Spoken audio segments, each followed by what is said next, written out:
also refurbish my skills. And while I was standing here, I was just thinking, what is this role that I have been given? Before long back, I am recollecting one anecdote. This was the time when Mohammed Rafi, the famous singer, was unknown. Nobody knew him much. He was struggling and trying to establish himself as a singer. There was a public performance which was scheduled for the rage of that time. The rage in our profession, like Mr. Virmani will be speaking. The rage of that time was K.L. Sehgal. So Sehgal Saab ne aana tha. And the crowd was waiting. Sehgal Saab was late. The way our chief is late today. And we are trying to hold you back. So we organized this. Here I happen to be a part of the organization. They felt that the crowd is getting restive. अब थोड़ी देर में टमाटर चलने शुरू हो जाएंगे. हाँ, सैगल साहब आ नहीं रहे हैं. क्या करें? Hello. So then somebody decided, यार ये ना लड़का है ये रफी, ये गा देता है, कुछ सैगल की तरह गा देता है. तो इसको पहले पेश कर देते हैं. तो उसको पेश कर दिया गया. अब रफी साहब ने गाया. क्राउड ने पहला गाना सुना. लगा यार बात तो ठीक है, मैं इस लड़के में. फिर एक और. तो एक और करते करते जब तक 2-3 गाने हुए तब तक सैगल साहब भी आ गए. इस सिलसिले में क्या हुआ कि जैसे ही सैगल साहब गा के चले गए, फिर उसके बाद रफी साहब को प्रोग्राम मिलने शुरू हुए. एंड रफी साहब became Rafi thereafter. So what I am trying to gather from this is, मेरे को फिलर के लिए बुलाया गया है. विरमानी साहब इसमें क्रॉस एग्जामिनेशन के बारे में बात करेंगे, कथपालिया साहब बात करेंगे. हो सकता है मेरे ये बात करते करते मैं भी कुछ बन जाऊं. तो मैंने कहा ये मौका मैं खोऊंगा नहीं, मैं बोलूंगा. That apart, as far as cross examination is concerned, see, this is something which each one of you will have to experience. Yes, Mr. Virmani and Mrs. Kathpalia can give broad aspects of it, but till such time that you don't stand up and cross-examine yourself, that hitch needs to go from inside. You see, when and most of us learn by induction. Nothing is taught in a trial court. You follow your seniors cross-examine witnesses. You keep contemplating, how come he's asking so many questions? It goes on in your mind. Then you read and try and formulate questions on your own. And then, try and match it with your senior, how much you have been able to get hold of things as much as your senior did. So generally it is around 15%, 10%, 5%. It starts like that. I would always imagine, when Mr. Grover is to cross-examine, I was his junior. Mr. P.P. Grover was known for his cross-examination. So I would always imagine, from where does he get all these questions from? And it used to be, just like Amrish Puri cross-examining. It was a kind of a fairy tale.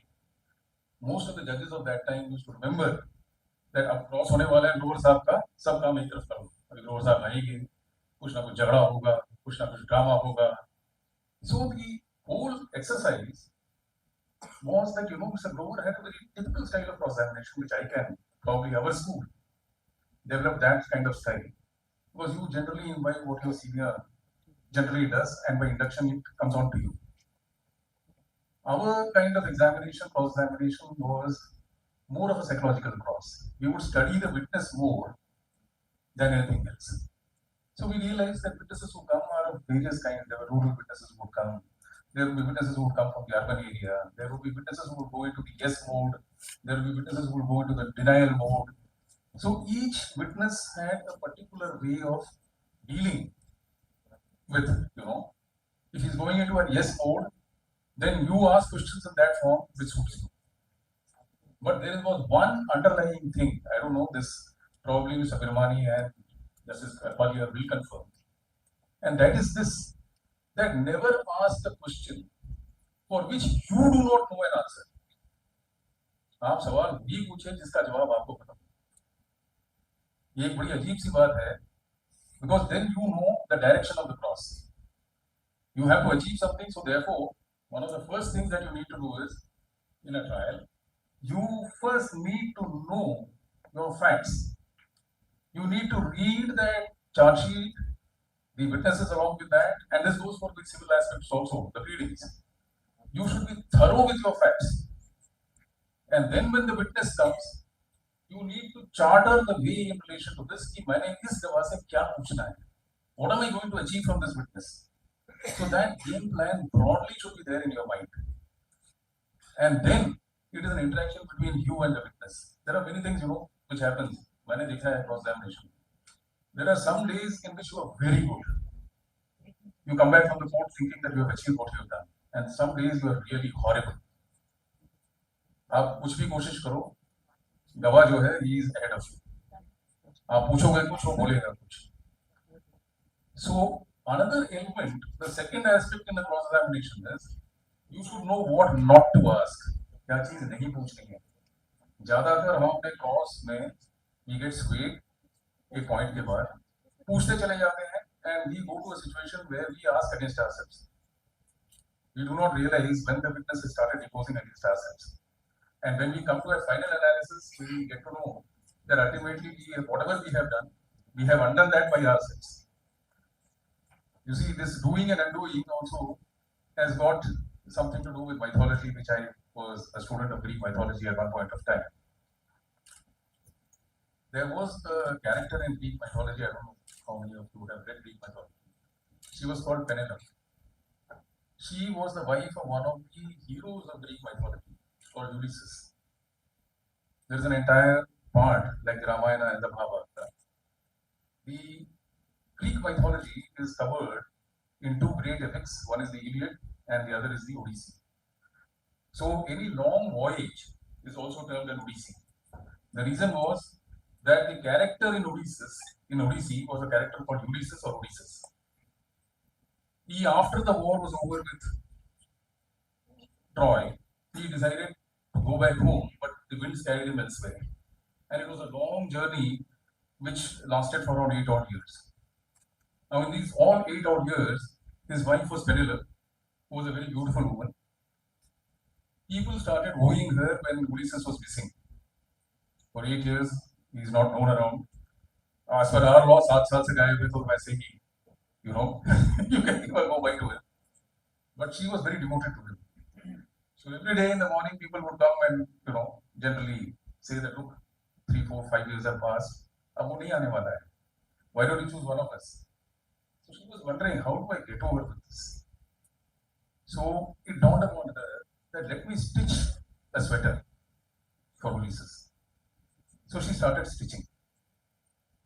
And next day, the suitors would come every second day and ask her, look, when are you going to say yes or no? So she said, look, I am stitching this sweater. जैसे ही मैं इसका बुनना बंद हो जाएगा और वो नहीं आएगा, I will say yes to one of you. So you guys went back very happy, fine.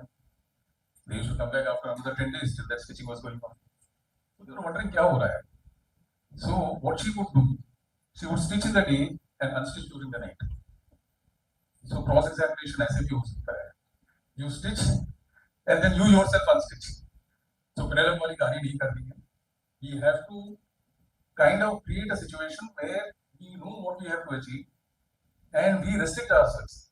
What happens is that with the passage of time, initially we have this fear of cross-examining. We have this fear कि हम गलत पूछेंगे तो बंदा cut जाएगा. I asked a wrong question and the consequences are an imprisonment for 5 years, an imprisonment for 10 years, or maybe life. So you have to get over that hitch. But once you start getting over that hitch and gaining in confidence, then comes the second part. Like they say in swimming, डूबता कौन है? डूबता वो है जो तैरना जानता है. डूबता वो नहीं है जो तैरना नहीं जानता, क्योंकि जिसको तैरना नहीं आता है वो कहता है मैं इस पानी में घुसूंगा नहीं. बट डूबता वो है जो कहता है कि हाँ मेरे को तैरना आता है, मैं 4 कदम नहीं, मैं 20 कदम या 40 कदम अपने हिसाब से लगा दूंगा. So that element of restraining yourself, that restraint, जहां नहीं पूछना है और कब रुकना है, because it can be a very overpowering exercise. It's a feeling of power. When you get a witness to cross-examine, after some time you start playing with him. शुगल करना शुरू कर देते हो. In Punjabi they say शुगल कर रहे हैं. You ask him इधर उधर का. Initial introductory questions are allowed.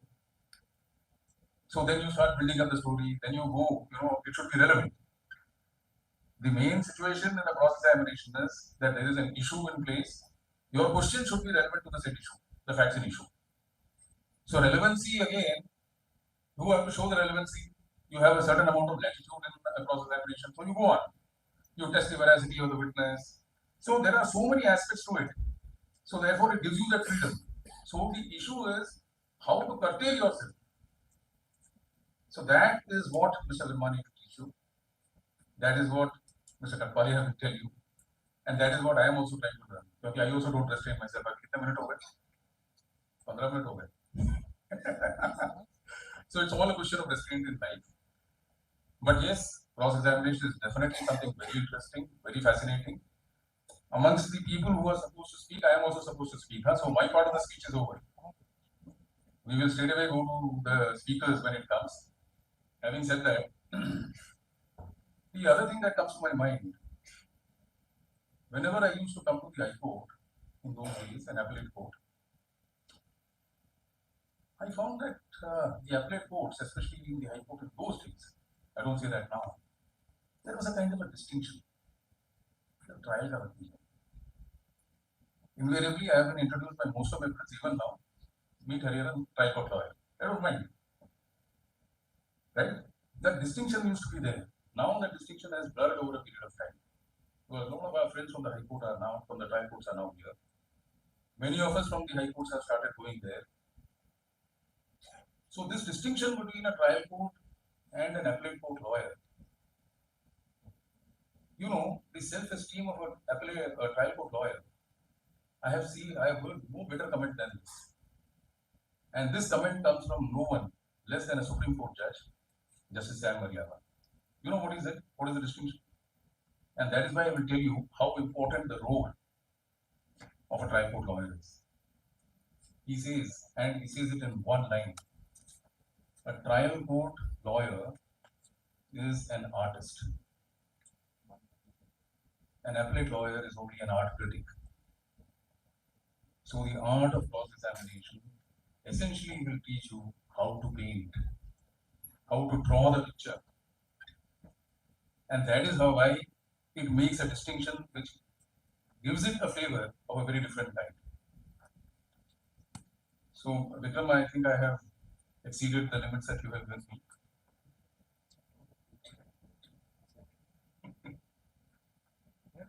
The wait is a little longer is what I am told. But since the chief is the head of the family and our protocol demands that, he should set the ball rolling. So you'll have to bear with me also for a little more time. I can't let Mr. Virmani in because he's already here. He's been very punctual as he always is. He's the first one to arrive here. I also came later than him. Justice Kathpalia, I am told, will follow the chief. He's sitting in his car and he's waiting for the chief to come. So much for protocol. But what enamors me is the full house that we have. You just have to look back, Mr. Virmani. They're all waiting for you. Let us give a big hand.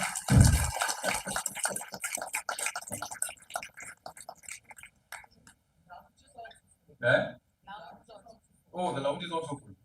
So I'll have to continue being Mohammed Rafi for a while.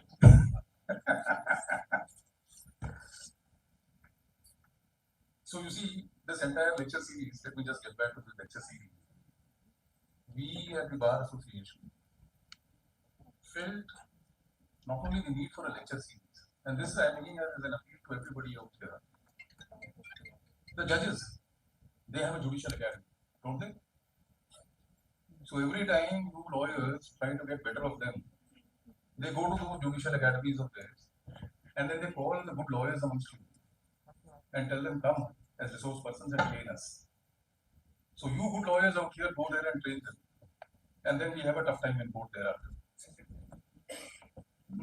So we, the association, started thinking that what is it that we lack? What we lack is a lawyers academy.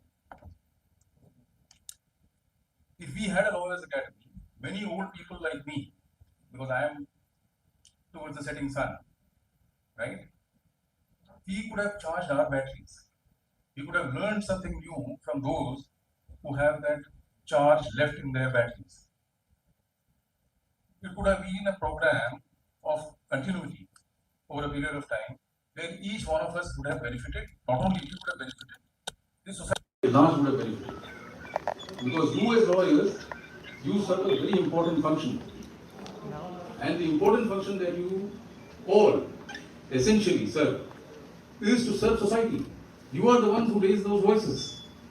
If you people are not trained enough, if we people are not trained enough, the consequences are felt by our clients. In a criminal case, if there is not enough training, the consequences that he goes to jail. He loses his liberty. So essentially, we are champions of liberty. So if we need to hold that flame of liberty alive, we need to be trained in our skills. So therefore, a lawyer's academy is the need of the hour. So this lecture series, which is going to be continuing, not only in the field of criminal law, but in every conceivable field that we can think of, because we have experts from everywhere. We have a huge resource pool to draw from. So abhi aap ye samjhiye that this is going to be a virtual academy of yours. What we are initiating today is an academy without an infrastructure. So therefore I call it virtual. What we are doing is that we are now collecting the resources, which happens to be you people who will address this one by one. You are the resources for the said Lawyers Academy, which will come here on. Once the resources are ready, then we will talk about infrastructure. We will talk about an institution. But we would have already institutionalized that concept. The idea is that is why I am appealing to all of you that not only the art of cross-examination should be a full house, it should be a full house in relation to any subject that is going to be talked of from this podium. This is our dream, and I am sure each one of you, because ultimately as lawyers, we are here for an academic exercise. That is our basic need, one. And two, that is what we are here for, to earn a living. Rest of the things are ancillary to it. And it really gladdens my heart that when it comes down to this, we have a house which is full like this, voluntarily. Nobody has been forced, everybody came here on their own. This topic was like that. So we start from the base. We will get to know how to paint a painting, and then thereafter we will learn how to criticize it. The criticism will also come. The appellate side is equally important. How to analyze it, how to analyze a painting. Art critic's job is also difficult. It is not how to punch holes. The house has been constructed. Now let us come up with the faults. So that element will also be addressed. Each lecture will have a different flavor, and each lecture, I am sure, will bind each of us in a very different kind of a relationship. Thank you very much. I think I have done the filler beyond what I was required. And in another 5-10 minutes, I am sure the judges will arrive and we'll set the ball rolling. I am told that Justice Kathpalia is already on his way, and the chief, of course, has many things to do. He's been held up in a meeting. We have been requesting him, and he's agreed very graciously. I can tell you one thing, because the chief told me, he was very candid when I asked him to come. He said that, look, Hariharan, I have no experience of trial. So one thing I can assure you, chief साहब ज़्यादा लंबा नहीं बोलेंगे. मैं लंबा बोल चुका हूँ, तो मैं भी नहीं बोलूँगा. हम दोनों मौन प्रत्येक तरह से अडॉप्ट कर लेंगे. And the people who have to speak will then speak. And before the tea gets cold, we will have everybody. Please welcome Justice Kathpalia.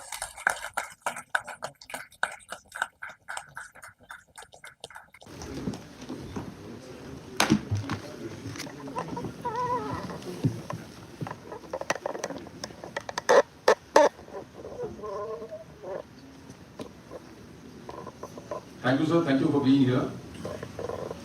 I have had the occasion to appear before him when he was a trial judge also, and I have been subjected to his wit and wisdom both. He has stopped me when I have tried to go overboard, which he does even now. So it has always been an enjoyable experience. Okay. So now we wait only for the chief, sir. And straight away, I think it will have to start with you. For the past 15-20 minutes, I'm trying to do a Mohammed Rafi. So,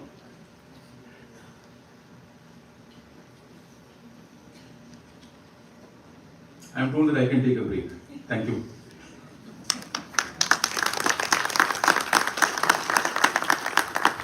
I think we need a rounder and warmer round of applause than that. So holding those thoughts for so long.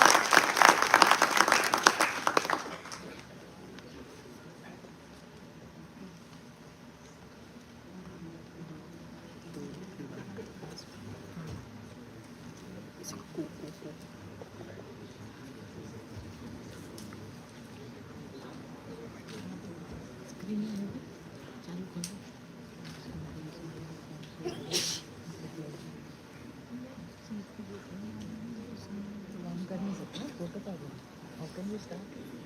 Chief Justice ने बुलाया, Chief Justice को आना है।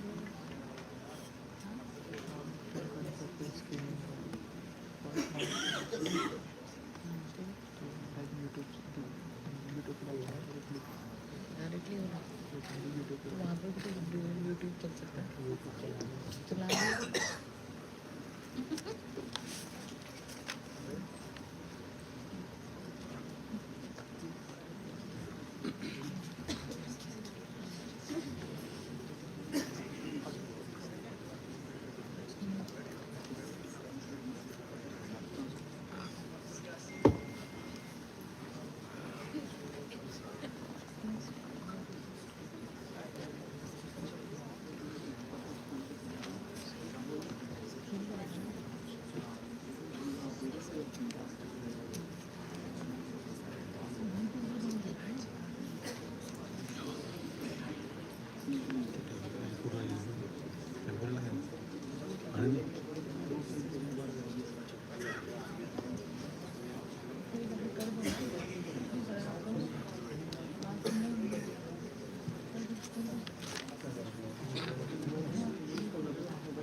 कहाँ पे हो तुम?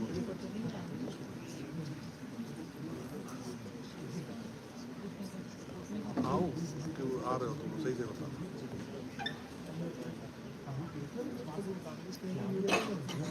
खड़े ना बैठ नहीं आज तो जब मैं तेरे सीट रखा हूँ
ये रही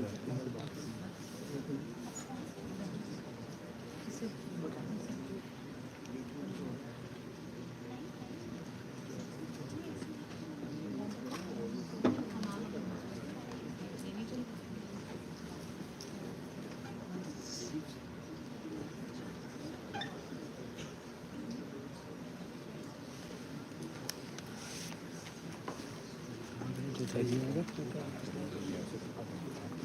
told that the chief has reached. He is on the way on the lift.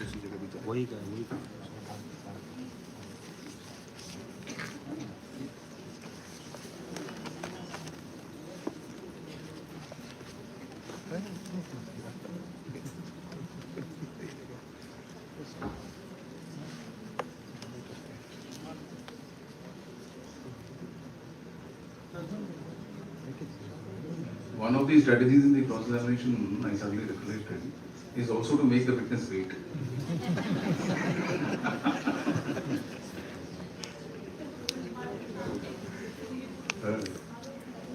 So that excitement builds up, he gets anxious, and then the entry happens.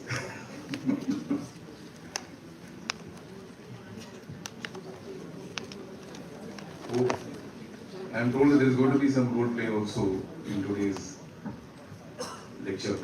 One of them is going to do that. So we'll wait for that as well.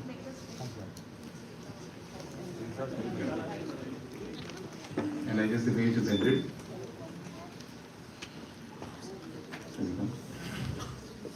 A big hand to the chief. We welcome you, sir. And I hand over the mic to the master servant.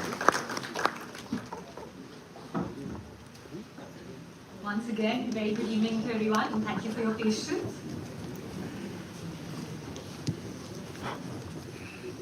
I welcome our head of the family and our chief guest, Honorable Chief Justice Devendra Kumar Upadhyaya. I welcome our distinguished speakers for today, Honorable Justice Girish Kathpalia and Mr. Rajeev Virmani, Senior Advocate.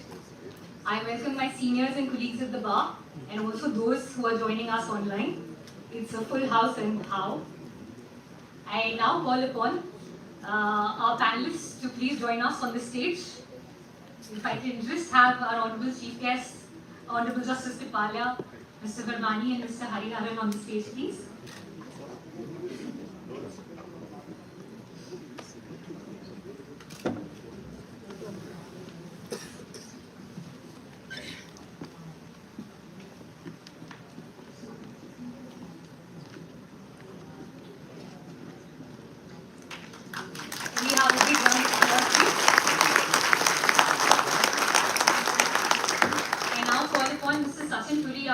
To please present a planter as a token of our appreciation to our Honorable Chief Guest.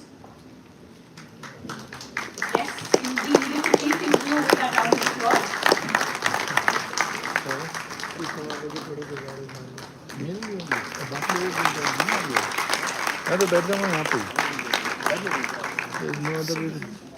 I now call upon Mr.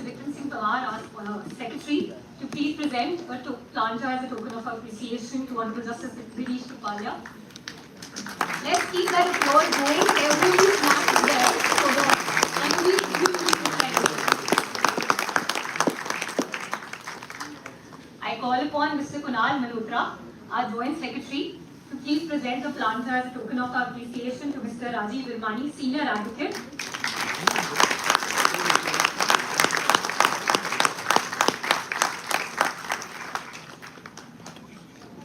I call upon Mr. Sehrawat, our Member Executive, to please present a planter to our President, Mr. Hariharan.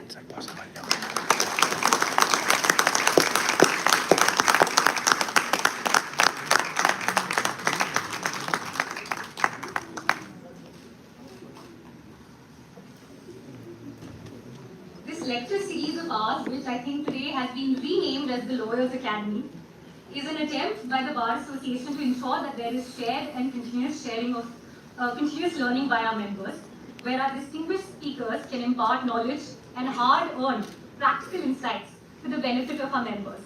Our very, very large crowd today, I think, speaks to the popularity of this endeavor, and I assure you there will be many more to come.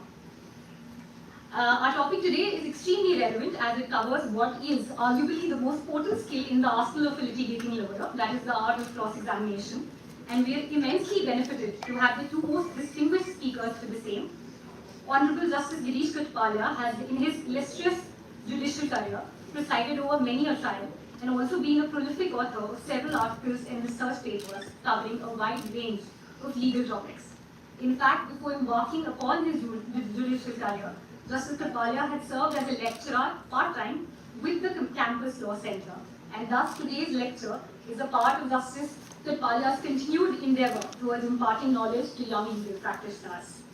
Our second speaker today, Mr. Rajeev Virmani, Senior Advocate, presents the other perspective to today's lecture, that of a seasoned and expert original and civil side practitioner who has conducted cross-examinations not just in our domestic commercial litigation, but also in several international commercial arbitration, and is an authority on this topic, and we are immensely grateful to have him join us today.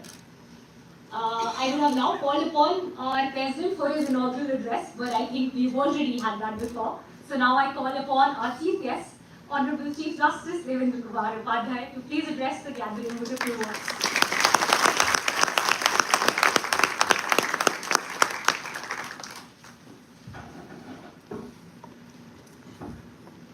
My esteemed colleague, Justice Kathpalia, President of the Bar, Mr. Hariharan, Senior Advocate, Mr. Virmani, other senior advocates, other members of the Bar, I first of all express my apologies for being late, but there is a reason,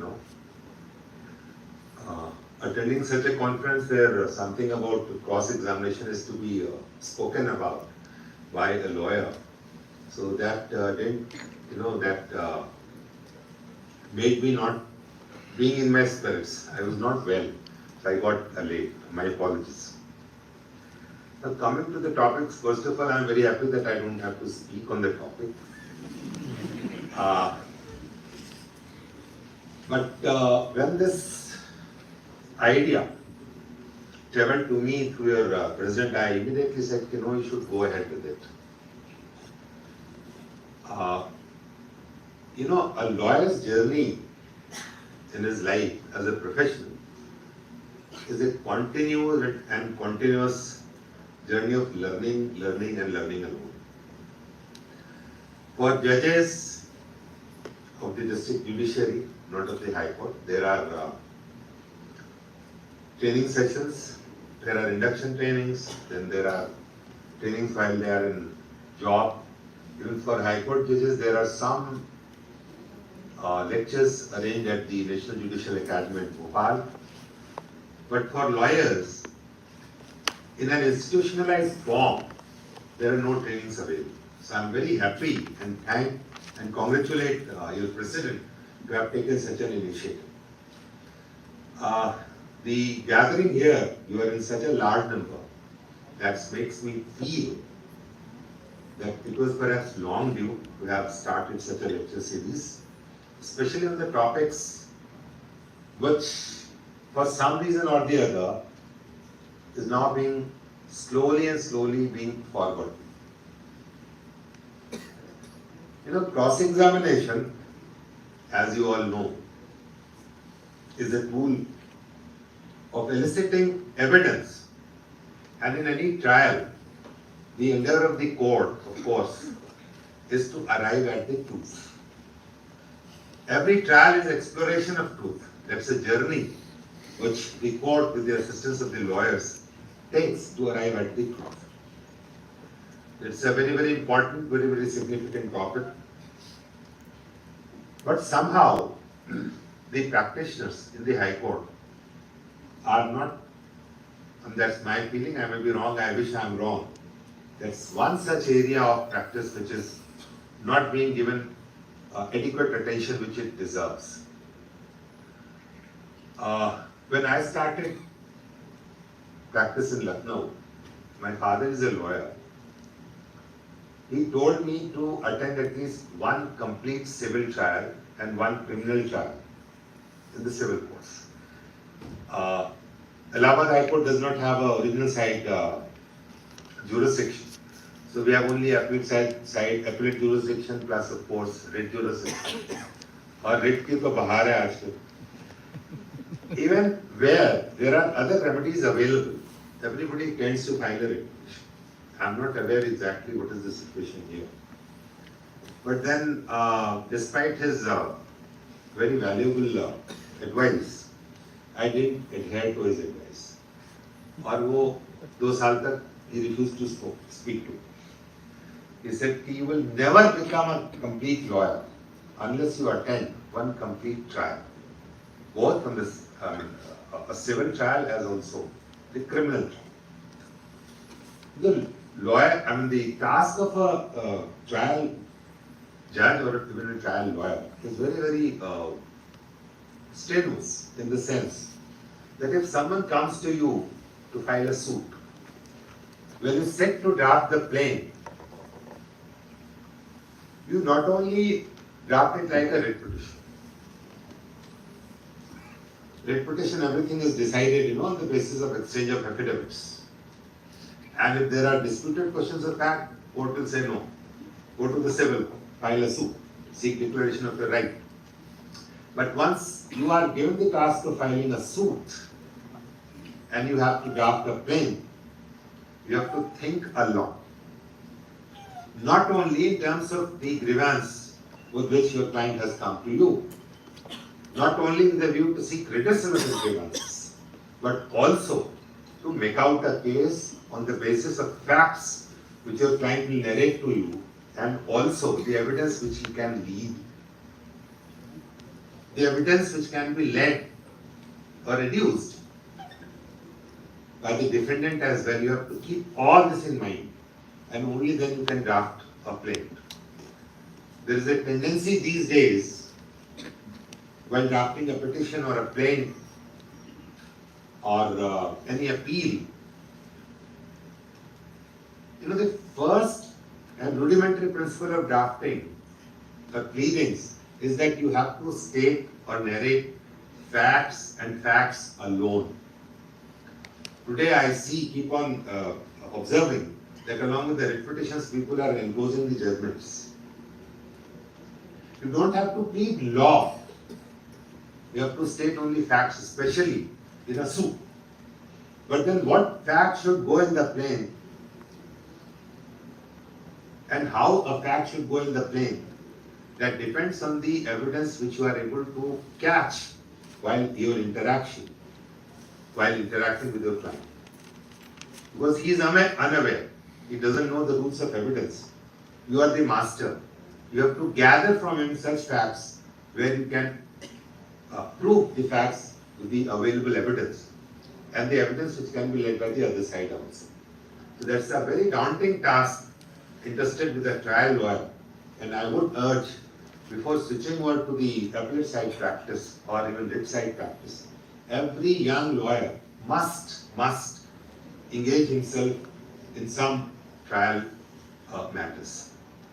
About the topic today, I have yet to decipher as to whether cross-examination is an art or a science. People say it is art, but it is still a very vexed question to decide whether it is a science or an art. So we have amongst us two very prominent experts in the field. Everybody is aware of their in-depth knowledge. Justice Kathpalia carries with him a very, very long experience as a teacher, as a lawyer, as a judge as well. And about Mr. Virmani, everybody is aware how much can you see benefit from him, from his experience. That's and it ultimately, it gives me immense pleasure to note that you have gathered here in such a large number, that there are lawyers, my friends, who are not able to get a seat here. So that shows how neglected this area has been.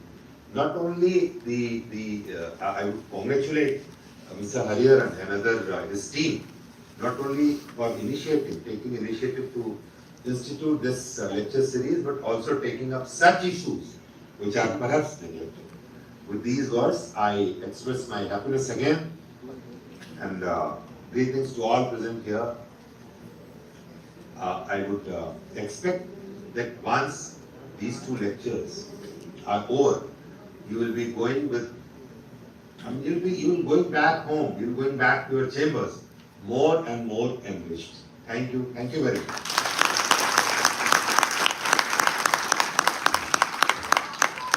Thank you, sir. Thus, our lecture today is extremely timely to ensure that cross-examination is not made a forgotten art or a science, as we shall find out. Now, to start our lecture in earnest, I call upon our first speaker, Honorable Justice Girish, to address our lecture. Can we please have a warm round of applause, please?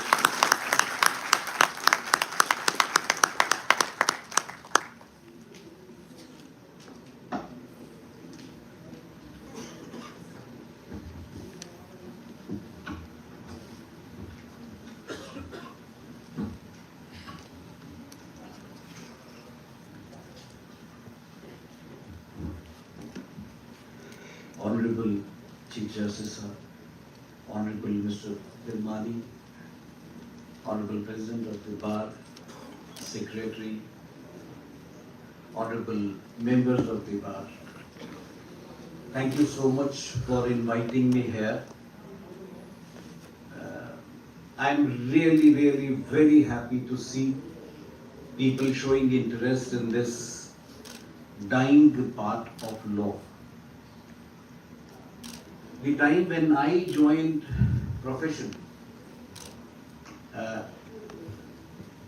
I used to visit court and sit with my senior. When I was in second year, that time there was no concept, nobody had heard about this word internship. And whatever I am today, I will always be indebted to my senior, Mr. J.R. Priyani, advocate. Those who know him, he was a stalwart of trial work in Patiala House Courts. So across a period of time, we were realizing that art, this, you call it art or you call it science of cross-examination, it was gradually fading out. But we need to revive it. So I was very happy when I got invitation from Rajeev sir to come here and speak. So we know that this cross-examination is not taught in any law school. And I believe rightly so, because it cannot be taught. It has to be learned with experience and practice over decades. I'll share with you, when I started visiting my senior's chamber when I was in second year, he would give me the files of day after tomorrow. I would prepare cross-examination of every witness from charge sheet. The next day he would prepare it. Then he would sit with me, howsoever busy he was. He had great session trial practice. And then he would tell me, why this question? Don't ask this. Cross. All my questions would be rejected by him. And he would not just reject it, he would tell me why he is rejecting it. So that gradually those rejections got reduced, and in a year or so I was able to hold all session trials on my own. That was the great man. So whatever I learned, I'll share with all my young friends. The best teacher for cross-examination is to observe what's actually happening. Certain things which will be very helpful, which we used to emulate. We used to sit, whenever we would get to know that some big stalwart of cross-examination was there. We attended the cross-examinations being carried out by people like Mr. Vipin Bihari Lal. Those who were seniors would know him. Mr. P.P. Grover, Mr. Baba Gurcharan Singh, and then you see you have Mr. B.S. Mehta, in whose name you have B.S. Mehta Square in Patiala House Courts. So we would go there, we would sit, we would listen to the cross-examination, the manner in which the questions are put, and that's how we gradually picked up. So I would suggest all of you, first thing, attend cross-examinations whenever you get to know being carried out by some senior. They know something more. Obviously, they know much more than us. That will be first source of learning for you. Don't go by those fat books, Art of Cross-Examination. I purchased once. When I was in second year, I bought one book and it was quite expensive. That time, sir, it was around 300 rupees. This fat book. And once I opened it, I felt that no, this is completely contrary to what my senior is teaching me. There in question answer, he says, witness has given an answer, the cross-examiner asks, are you sure that this happened? I don't know how that book was a hot-selling book. So please attend cross-examinations being done by your seniors. Second source. Read as much as you can on fields beyond law also. Of course, law is important. But you should know what's the latest in science, what's the latest in technology, what's happening in nanotechnology, cyber field. That's how you will get more and more knowledge and you will be able to do it. Then, another important thing which I will share now, please keep in mind that I am speaking as an advocate, not as a judge. Police stations and the constabulary is the best teacher for cross-examination. This is what we used to be taught. My senior used to tell me, sit in a police station someday for some innocuous work which you have and just observe, does the DD entry get recorded in the manner we read in the charge sheet? Does the duty officer record it the manner we see in the charge sheets? That makes you understand so much about the system and helps you in cross-examination. Visit hospital. We all have, we get to, in criminal trials, we have to come across the MLCs, we have to come across PM reports. Now, in MLCs, radiologist reports, once you go and sit in the police station in casualty or emergency, you would realize that no, what is written in the charge sheet doesn't happen that way. It doesn't happen. I'll share with you, one of our fellow colleague lawyers, he got shot at. So I was quite furious. I told counsel, I said, we must fight. A lawyer pe kaise goli chal gayi? He said, of course you must fight, but fight it in court. Number one. Number two, he said, once you go and see Mr. X in the hospital, do not tell anybody you are a lawyer. Quietly observe. And that was the day I saw how MLCs are prepared. So this is another source of learning. Then another source of learning I would suggest all of you is, try to lay hands on prosecution files. The prosecution file is again a very good source because the prosecutor has recorded the deficiencies in the charge sheet which you can use tomorrow. You can also, if you have good relations with the prosecutor, lay hands on the case diaries. Case diary is the beautiful place to assail a prosecution case. You get to know the genuineness and sanctity of the trial. Those prosecutors, Mr. like Mr. Jha, would know how much insistent I am on case diaries. That is what sanctifies the investigation. But this art of case diaries and reading the prosecutor's files, I think, I feel, rightly or wrongly, I feel that we have now lost it. Now, having gone through the sources, next step I would suggest all young friends is, the moment we go to the court, to the 207 CRPC charge sheet given, we bring the charge sheet in chamber, place it in the file is dumped in the rack, matter over, fees taken, goodbye, we'll see on the next day. Don't do that. The moment you get charge sheet, and I attended few of other similar sessions where I came to know that people are not aware how to scrutinize the charge sheet. First thing first, check whether all the documents mentioned in list of documents are there with you or not. Then check all statements under 161 CRPC are there or not. If they are not, move an application, get copies. Prepare your file in such a manner, and mind you, this is going to help you 6 months down the line when the witness comes for cross-examination. All this exercise will pay you then. Prepare an index. First, pagination. The pagination should be it should be sequence-wise. Because once you get a copy of charge sheet, first page will be FIR, second page something else, then some recovery memo, etc., etc. Don't go by that. You prepare your own charge sheet file. First, DD recorded. What was DD number? Then you, in brief, in one single line, single sentence, you say this DD refers about discovery of a dead body. Then MLC, then sequentially you arrange your file. That will be very helpful. Prepare that index.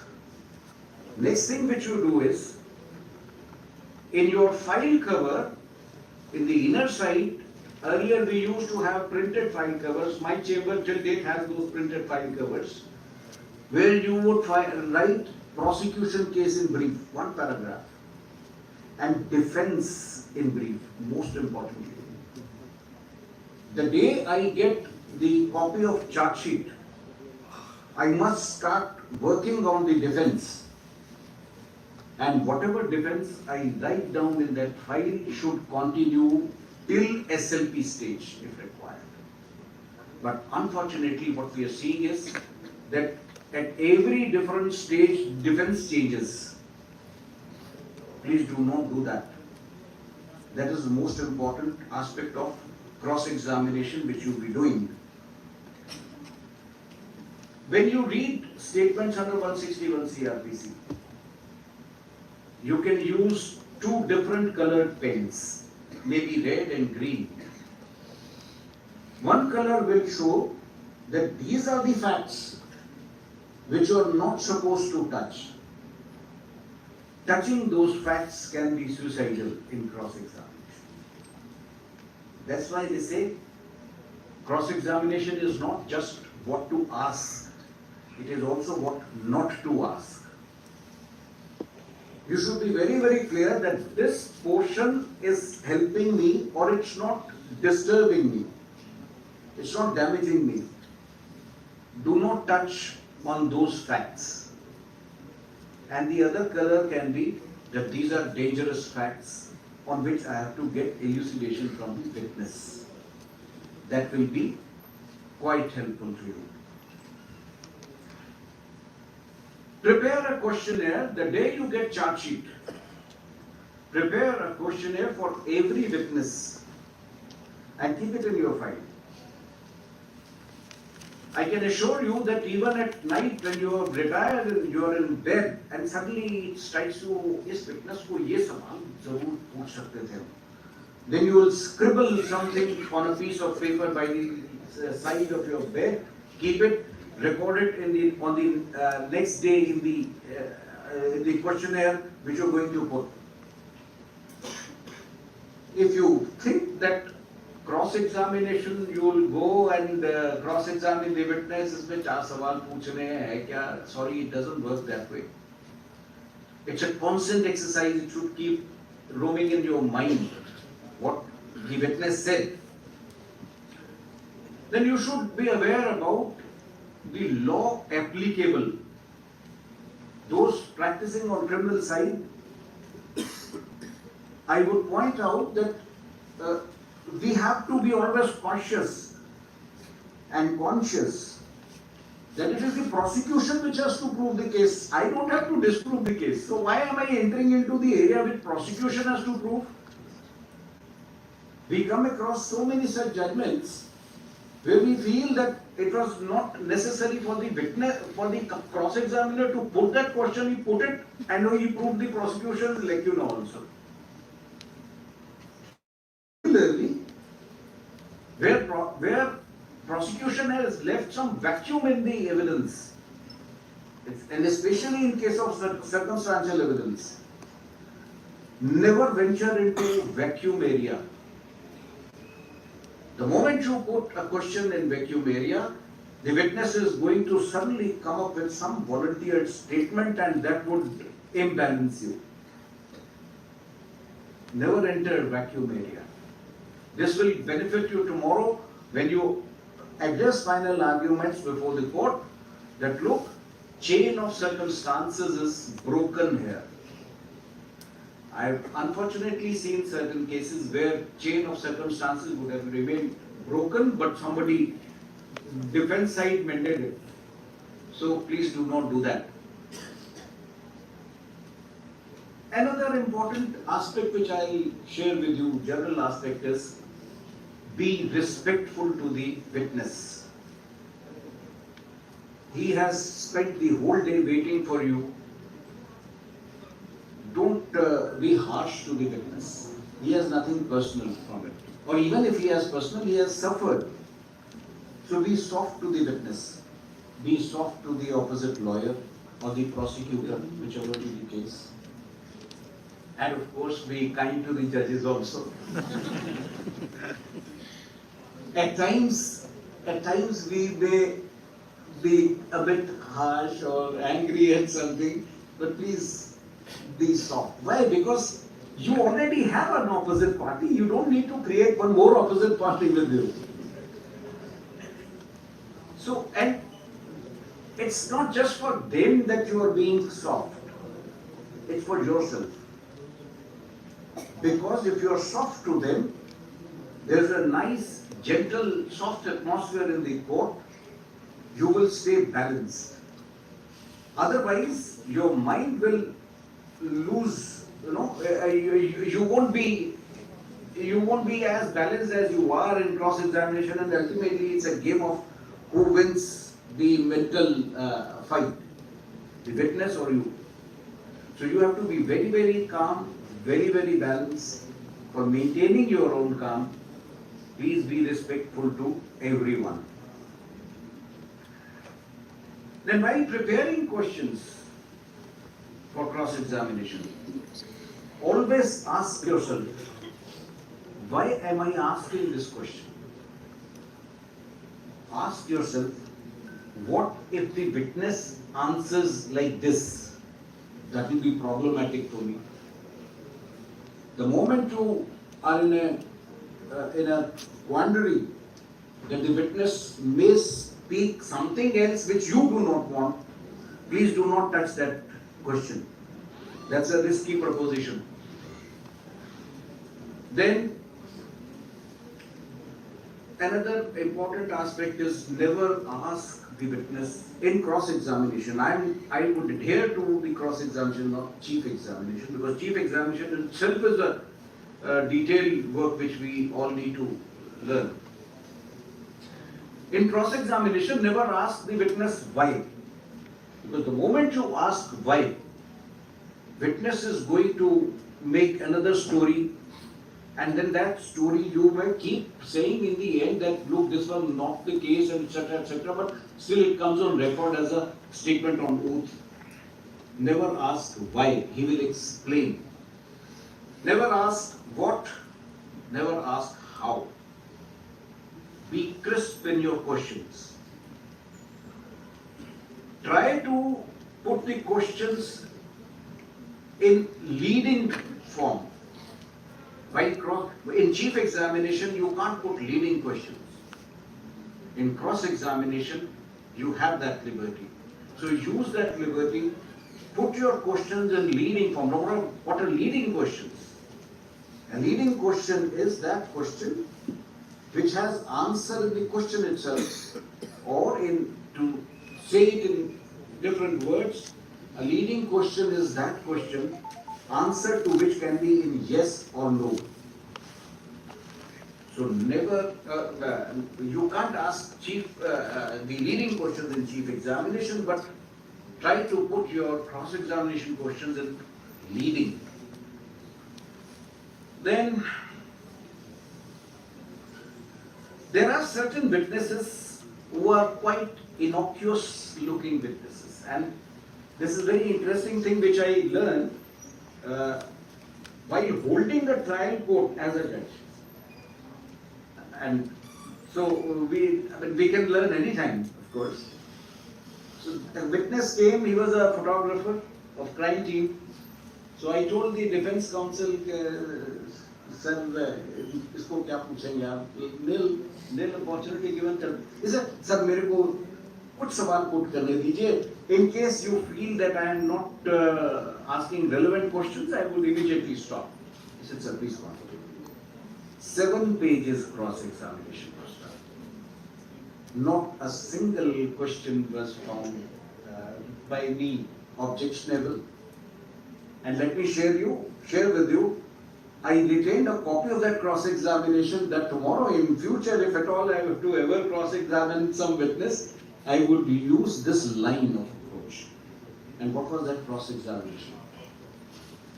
From that photographer who just came and said, "Haji, मैंने photo खींची थी, ये रहे negative, ये रहे positive, positive exhibit at so and so, negative seen and return."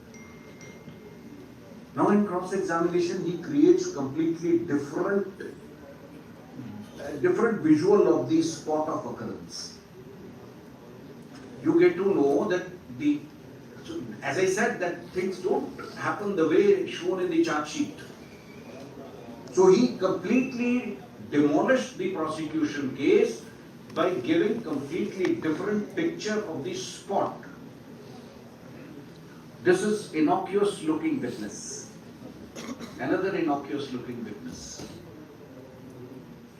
The MHCM has brought register number 19. उसमें है क्या जी? उसमें देख लिया कि इतना मालखाने में जमा कराया, इतना मालखाने से निकाला. But that witness is very crucial. That witness will tell you what time which article was taken out, what road certificate was prepared. Those who are dealing in NDPS would have seen that the road certificate through which you send the contraband to FSL is not a complete road certificate. So you can make use of that MHCM's testimony over there. Similarly, the duty officer who has registered the FIR, the timing when the ROPRA reached him, the time taken by him to record the FIR, it doesn't happen that the duty officer would straight away, somebody comes with RUCA, duty officer says, "Achha, ye likh ke de diya." No. He has to seek permission from the SHO. Where is the SHO at that time? How much time taken by him to convey to the SHO that I need to register the FIR or not? These aspects you can see. Then in MLC, all of us have seen MLC. Either doctor comes or the record clerk comes. He says, "I examined the patient. This is MLC prepared by me. MLC exhibit so and so." If the record clerk comes, he would say that the doctor prepared the MLC. He was in the establishment. I can identify his signatures. He is not working with us. His whereabouts are not known. So secondary evidence, he is leading. Now he said, what to ask a record clerk in cross-examination? Sir, if you notice in the MLC, there are certain columns of name and other particulars of the injured. Then left hand side there is a column, who has brought him, who was the duty constable, thumb mark, etc. All those things are there. Those columns are never filled by the doctor. And this is, again I share with you, this is what I learned from my seniors and I used it in number of cases, and of course at times it used to create difficulty for the judges, but then you have to, law is law, it applies to everyone. You ask the doctor concerned that who has filled these columns. He doesn't know. It's never filled by the doctor. Those columns are never filled by even the duty constable who's present in the emergency. who has filled those columns? Now the moment you are cross-examining, you would ask him कि भैया बीच वाला जो diagnosis और visible injuries हैं, ये तुमने देखी? हाँ जी ये देखी. ये डॉक्टर साहब की handwriting में हाँ ये है.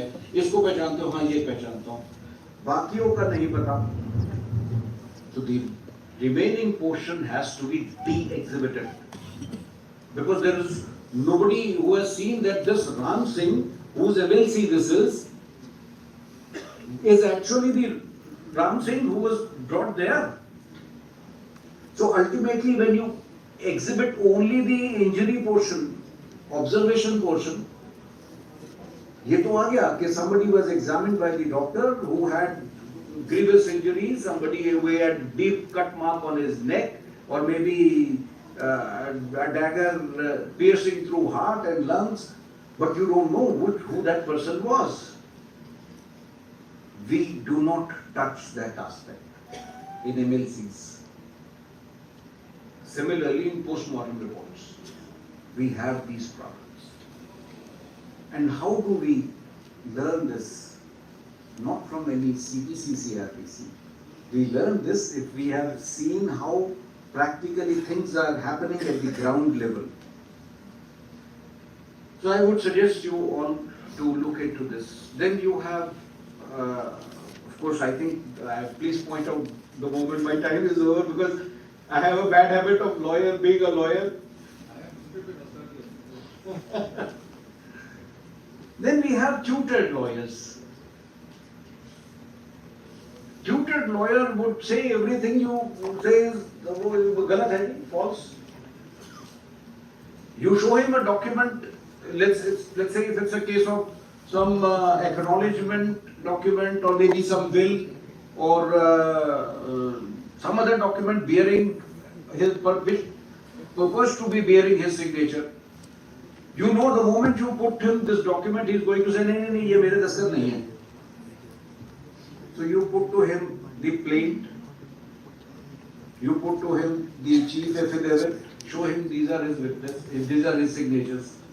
Quite possibly he'll say ye mere signature nahi. That's how you will discredit the witness. You don't have to shout at the witness, you don't have to tell कि तुम स्टॉक फिटनेस हो, तुम इतने केसों में अपीयर हुए, तुमने ये this why to get into all that when you can discredit his testimony by other decent means. Another way of dealing with a tutored witness would be keep questioning him to the extent of absurdities.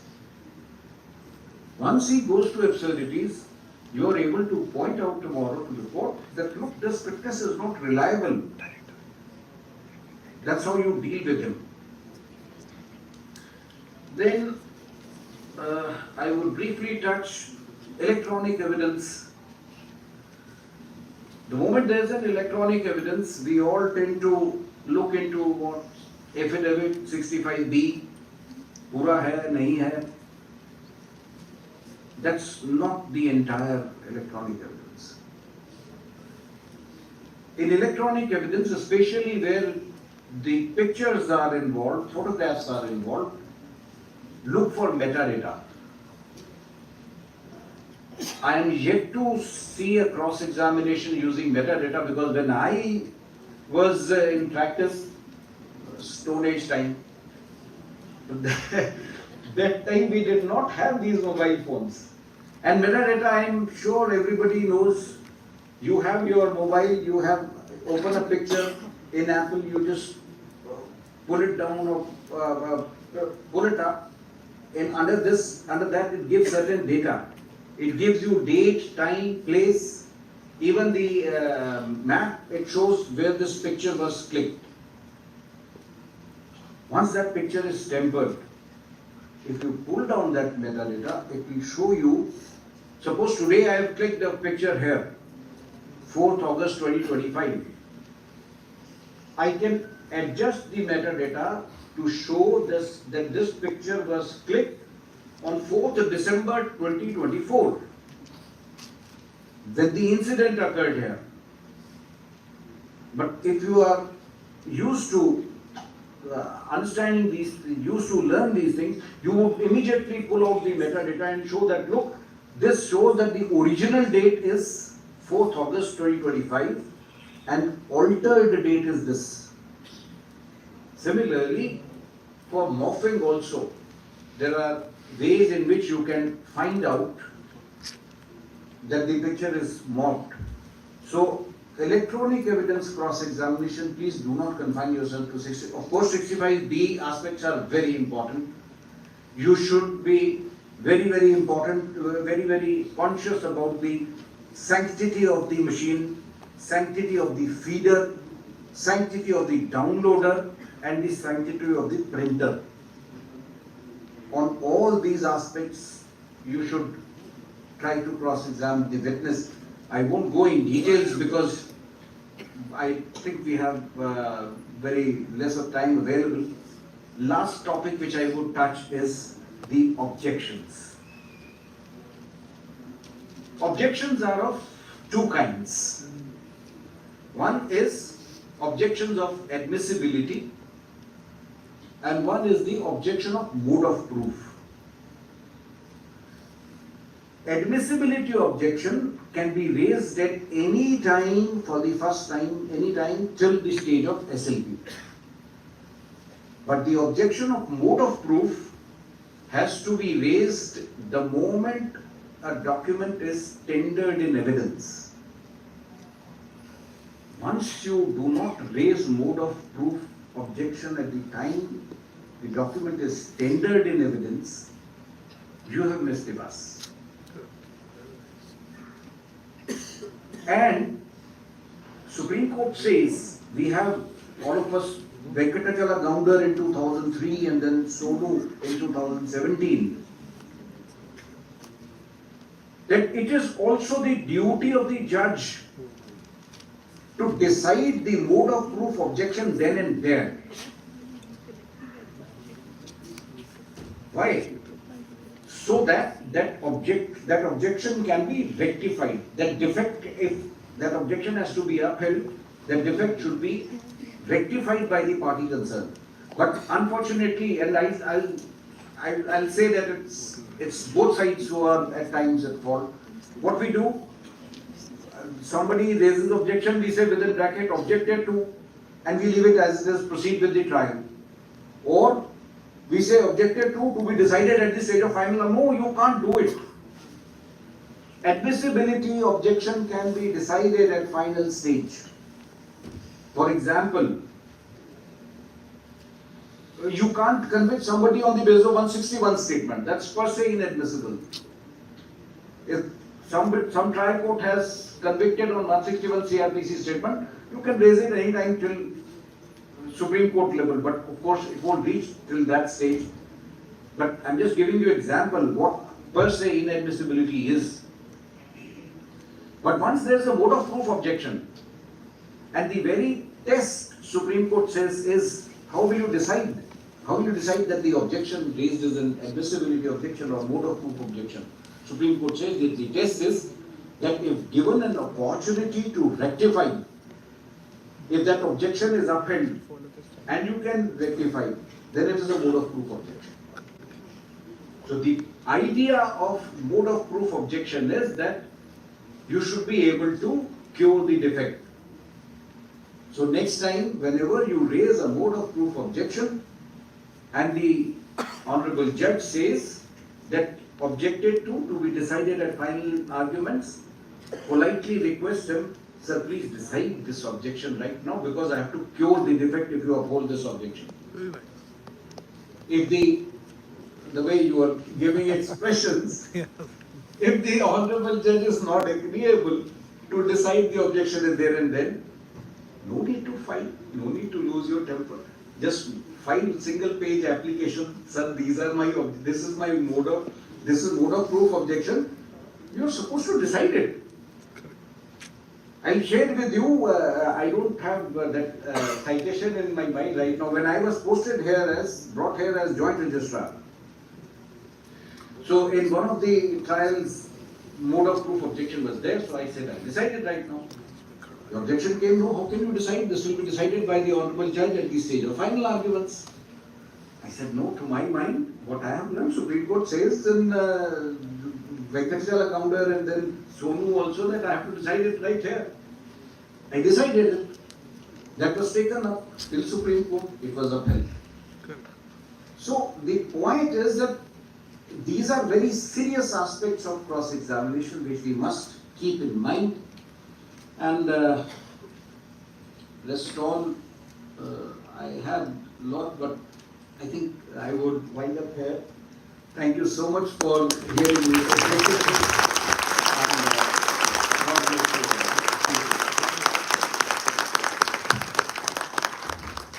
Thank you, Dr. Kathpalia, for that stimulating masterclass.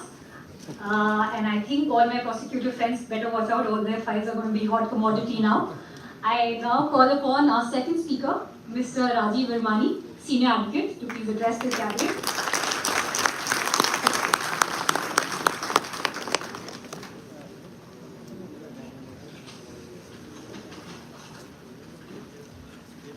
Honorable Mr. Justice Devendra Kumar Upadhyaya, our Honorable Chief Justice, Honorable Justice Girish Kathpalia, Mr. Haridhar, Senior Advocate, President of our Bar Association, Mr. Sachin Puri, Mr. Vikram Pawar, and the entire executive of High Court Bar Association, my learned senior colleagues, my friends at the bar, ladies and gentlemen. I'm indeed honored and privileged at this opportunity having been given to share with all of you something that I have learned as part of an advocacy skills training program which was started in India way back in 2002. It was an initiative by some honorable judges of the Supreme Court and some of the honorable judges of our own Delhi High Court, who later on were elevated as judges of the Honorable Supreme Court, Justice Collins, Justice Eaton. And we have been training lawyers across the country in these skills since 2002. I have traveled from Srinagar to Nagaland to train the lawyers.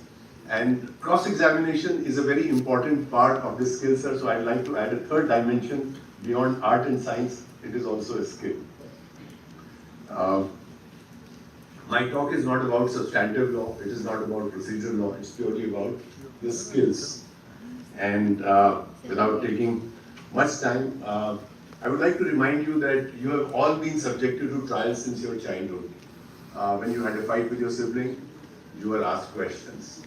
And when you grew up and you came home late, you were asked questions. And even now when you reach home late and you had dinner outside, you are cross-examined. So, that's the contour of trial that we have faced throughout our life. In our professional journey, let's refine it. So that's the endeavor. I'll share with you something that I have learned through a presentation. So the first question is, when do we cross-examine? It's elementary, you all know it. There is evidence in chief which has been led by somebody. Witness has come in and you have to cross-examine the witness. If you don't do it, the testimony of that witness will be read in evidence and it will be read against your client's case. So therefore, court gives you an opportunity to cross-examine the witness who has come to the court. Now that we have talked about examination in chief, let's understand what is an examination in chief very briefly. So examination in chief is when the witnesses of one party come to the court, they make a statement, either by way of an affidavit in civil cases, and in criminal cases, I think other than 138, by way of an oral examination in chief. They prove the documents, they prove facts that are relevant, facts that are an issue, and then the witness is handed over to you for being cross-examined. Now, there are certain aspects of preparation for cross-examination I must touch upon because the talk will not be complete without it. So when you are preparing for examination in chief, whether you have to make an affidavit in evidence or you have to prepare for an oral examination in chief, one mistake we do when we file affidavits is we copy-paste the PDs and say, this is my affidavit in evidence. So strictly speaking, that's not an affidavit in evidence. That's a statement made by a lawyer. These are pleadings. Pleadings are different from evidence. So please don't copy-paste the plaint or the written statement and treat it as affidavit in evidence. In fact, there is a process which you must follow. Identify the facts that are in dispute. the facts that are in issue. In civil cases, you have issues that are framed, you have a charge framed in a criminal matter. Understand that. And importantly, call your client, interview him, meet him, discuss with him the topic which is relevant for his testimony. And then identify the documents that you want that witness to prove, because some of the documents may have been denied. And importantly, the whole story that emerges after you have met your client, or whatever pleadings and documents you have seen, you will have a story. Now it's important to put that story in such a way that the judge is able to understand it. It should not be a rambling story. You have to give a story that if somebody starts reading it, he will say, I'll have to read it from start to finish. So we've all read novels, and some novels are so good that we start reading and we read till midnight and we want to finish the novel. And some novels are so boring that after 10 minutes, we say, oh, let's give it up, let's push on, let's read something else. So please remember, our judges, when they sit in the chamber, they are writing the judgment, they would like to read the statements that your witnesses have given in chief. So it's important to have that that statement flow like a story. And how do we achieve that? So you divide this story into smaller topics. Like you have novels, you have different chapters in the novels. So you divide this story into smaller topics. The topics can be time related, on a particular day, particular time. They could also be event related. Supposing a witness has to depose about 3 events, so you can divide this story into 3 events. And those 3 events would be your chapters of examination in chief. Pick up one topic, ask questions on it, finish it, and then move on to the next topic. If you jumble up multiple topics into one, your story will not be coherent. It will not move, it will not run.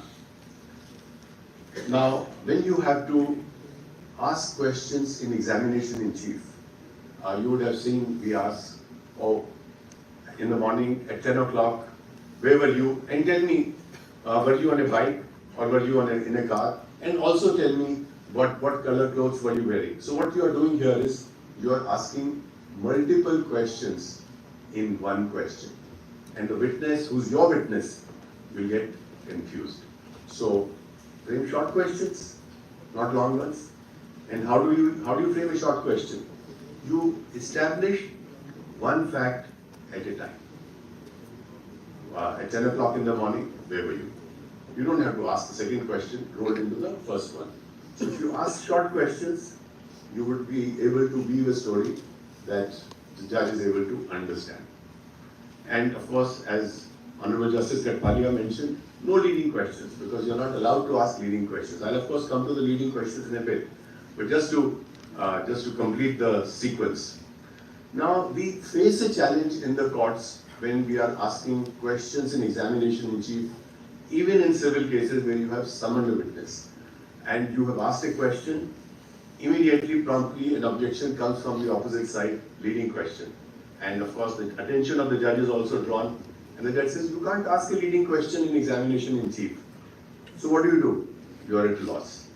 You don't know how to possibly frame that question or elicit that information by way of a non-leading question. Please remember, in examination in chief, we are eliciting information from a witness. If I were to ask you, what is the color of your coat? So I am eliciting information from you. I am not supplying information to you. So in cross-examination, it's the other way around. We deal with it. But in examination in chief, you elicit information from the witness. Now there is a technique which I want to share with all of you as to how to elicit questions which are non-leading questions in an examination in chief. So if your questions begin with what, where, when, why, how, describe, explain, think of it, there will be non-leading questions because you would be eliciting information from the witness. What time of the day was it? What is the color of your shirt? I'm just giving you very simple examples. So these are if you prefix your question with what, when, where, why, how, etc., the question would be a non-leading question, and you will not face that objection from the opposite side that you've asked a leading question. Now, that takes us to the topic that we are on today. Why do we cross-examine? So cross-examination is done to undermine the credibility of the witness. You have to tell the court this witness is not reliable, or he's telling lies, or his testimony should be discarded. So it's a very tricky art or science or skill, whichever way you want to look at it. The cross-examination in many situations also helps you to bring about a case that is favorable to your client, but you need a lot of skill, a lot of practice at cross-examination. So let's see how we go about it. So first is preparation for cross-examination. So Honorable Justice Kathpalia has already given us a lot of pointers on how to go about it. I mean, his experience, vast experience is really going to help all of us. Now, have a 360-degree view of the matter. As Honorable the Chief Justice said, you must know the whole matter. Don't just go by whatever is your client's case. So 360-degree view of the matter is very important. And when I say 360-degree, that means you should have read the pleadings, you should have read the complete affidavits, examination in chief, documents, not only of your client's case, but also of the opposite party's case. Then only you can say that you have a 360-degree view of the matter. Reading your client's case is not good enough when you have to prepare for any matter, be it at any stage. But particularly for cross-examination, it's important to have a 360-degree view of the matter. You must meet your client because the clients give you vital information. They are not biased or prejudiced in their opinion the way a lawyer would be that, no, I must only ask this and nothing else. He will give you a lot more information than you can conceivably think of. So, what is the best way of doing it? Don't prepare just half an hour before the cross-examination. That's not a good idea. You need to call your client at least a week, 10 days in advance. Sit with him, understand, show him the pleadings once again, show him the affidavit of the other side once again, and then discuss with him. I can vouch for it. The kind of information you will get out of your client will be valuable. You will realize that there is information that has been withheld by the witness, which will be very useful when you are cross-examining the witness. So it's important to identify, with reference to a particular witness, as to what is it that you have set out to achieve. Now, then there are certain techniques for cross-examination. So, like you saw in the examination in chief, you have to ask a non-leading question. It should begin with what, where, when, how, describe, etc. But in cross-examination, we don't want to elicit much information from the witness. We want to narrow down the scope of his response. In most cases, we want him to say yes or no, depending upon what you have in mind. So, therefore, there are certain techniques you must keep in mind. So first is, and I repeat here, for cross-examination also, short questions. You see, if you ask a long question, the witness may understand part of it, may skip some part which is not favorable to him, and give an answer. And then you'll be repeating your question again. Possibly an objection would come from the opposite side or the honorable judge. Oh, you have already asked this question, why are you asking it again? And you will get into an unnecessary argument. So therefore, frame a short question. I'll just give you an example. Is it correct that your coat is black in color? Yes, sir. Yes. So answer is yes. So you've not asked a long question. You've not put many facts into that question. It is a short question. Another thing, which is much to do with the human psychology. The opposite side witness has been prepared by his client. He's also tense. He may be nervous, or he may be told that you have to deny everything that is put to you. So it is important that you put him at ease. Unless he's at ease, he will not sing the story that you want him to sing. So it's very important, as Honorable Justice Kathpalia said, be kind to the witness.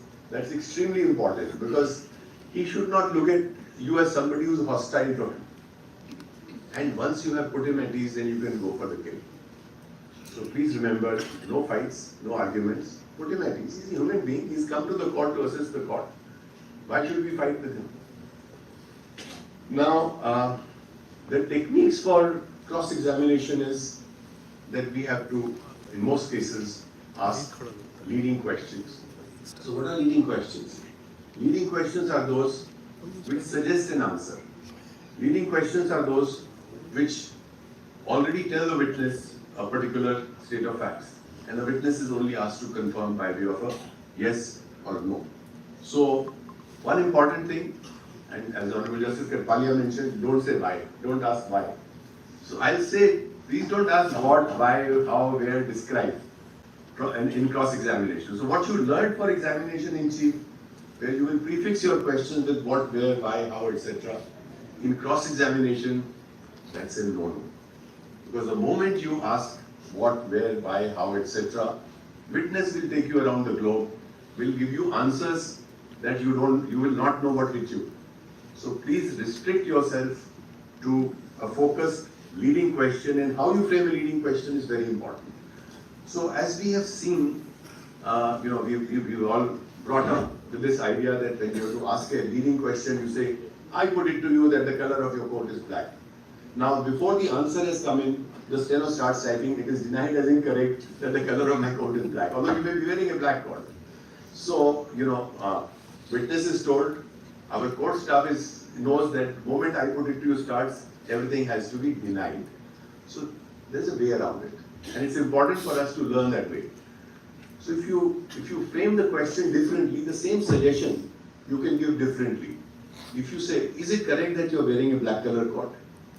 Now, innocuous question, there's no I put it to here, and witness will say yes. So if you say, do you agree that you're wearing a black color coat? You say yes. So I put it to you, we need to cut out the I put it to you aspect, because most witnesses, in my experience, tend to deny the moment you put I put it to you as a prefix in your question. Now, there is another important aspect. We call it ring fence the witness. So, witness will try and find escape routes. He will, try and give you answers which are slippery. So it's important for you to, once you know the facts, once you have a 360-degree view of the matter, you would be effectively able to close all these escape routes one by one. So it's important to ring fence the witness. Supposing he is given an answer, and you feel that answer, he's trying to slip away. It's important for you to know what are the facts that can block him there, what are the facts that will block him from escaping from that route. So, again, preparation plays a very important role. But it's important to ring fence the witness, otherwise he will speak something and you would not know what to ask next. Avoid asking questions on a subject where you do not know the answer. It's very important. Sometimes we become adventurous. We just want to go on. But that's something which is clearly avoidable, because you yourself don't know. And if you don't know, why ask? Because you will not be able to have a second question to ask the witness. Avoid repetition if you haven't received the desired answer. So we've seen in many situations, you'll keep on repeating the same question, maybe flavor it with different adjectives or words, because you haven't got the answer that you were expecting. That's a strict no-no. Because the witness knows that the lawyer has been caught off guard, and now I will stick to my story. So please avoid repetition. You may not be permitted by the Honorable Judge to repeat the question. Besides that, witness will get wiser. Yes, Mr. Hariharan also mentioned, know when to stop. It may undo what you have achieved. So that's a very important refrain in the skill of cross-examination. You must know when to stop. You achieved something, witness has given a very good answer, escape. Just move away from that topic. Please don't come back to that topic again. Because possibly the witness may realize that he has given away something and he may want to modify it or give, some kind of a retraction. So immediately move away to another topic. Ask an innocuous question so that his mind is deflected to somewhere else. So it's very important to remember. Now, we have all seen a situation where the witness at some point of time, either in pleadings or in documents, has admitted to a state of affairs or admitted certain facts. And in cross-examination, he has said something which is quite contrary or inconsistent with whatever he has said earlier. Witness may not even have remembered what he had said earlier. So there is a technique on how to go about it. So you have to show him the previous, supposing witness has answered something now in the cross-examination, and you know, because you have prepared the matter, that in his pleadings he had said something which is quite contrary to what he has said now. So wait for a while, after a question or two, once his attention has moved to somewhere else, you show him the previous statement in examination in chief or in the pleadings, and just ask him that, do you remember that you had said this? Obviously, if it is a pleading which is signed by him, he will not deny it. Then show him the later statement that is inconsistent with the previous statement, and by then witness will know that yes, he has been caught. But more importantly, you've been able to show to the Honorable Judge that there is a witness who is lying. So it is not that the witness will ever admit that I have lied. He may want to stick to the same position. But your idea is to show to the court that here is a witness who can't be believed. You show him that you just now made a statement, and of course, one suggestion is good enough that you are misleading the court. Then, some of the don'ts that we learned earlier. Do not argue with the witness. You are not here to argue with the witness. You have to put him at ease. Do not interrupt the witness. So many of us are in the habit of interrupting the witness the moment he starts speaking something which is not favorable to us. So please avoid that. Do not ask for opinions. He's a witness of fact. Why should you ask for his opinion? We don't need his opinion in the cross-examination. So please avoid that.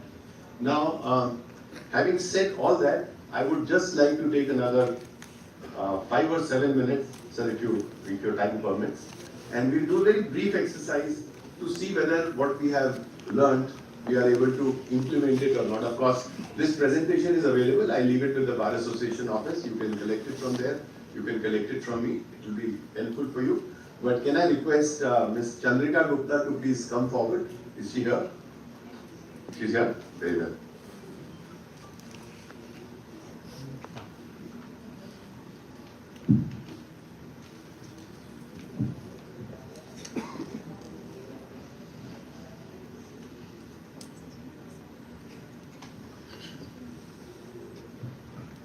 So we have Ms. Chandrika Gupta, advocate. She has very kindly consented to be a witness, for the time being, for about 5 or 10 minutes. And we need to frame questions in examination in chief. We are examining her in chief, and we just want to know, and please mind it, no personal questions, from her professional life. In the last 24 hours, can we ask maybe 5 questions to weave out a story from her professional life? Please remember, the questions will begin with what, when, where, how, describe, explain, etc. Please remember, short questions, not long questions, right? So anyone who's willing to ask her a question? Yes?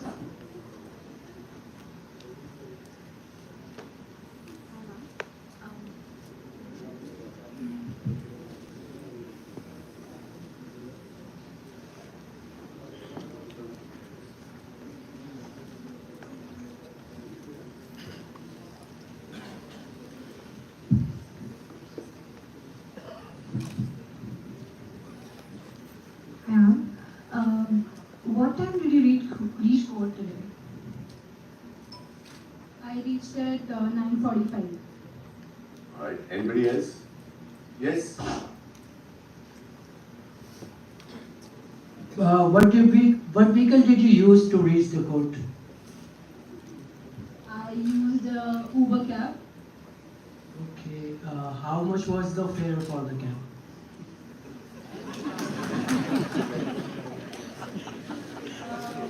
I think around 475, please. Okay, somebody else? Yes?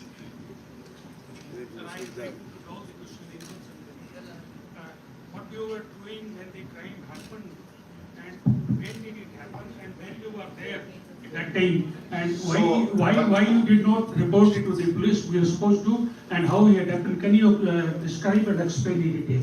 So therefore, you've seen a very classic example of multiple questions rolled into one, which is a strict no-no. And also the instructions were professional life in the last 24 hours. So anybody else? Yes? Yeah?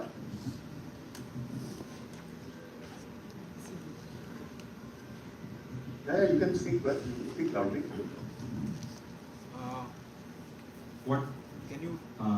What type of cases that you have appeared in the last 24 hours? Can you please address the court? So, sorry, you are assuming that she has appeared in cases. Have you elicited that information that she appeared in the cases? That's why we want to ask. So therefore, think of something else. Have you started practicing in court? Yes, since 2011.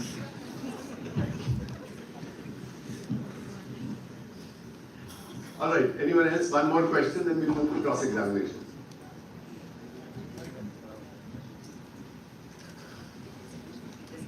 Yeah, hi.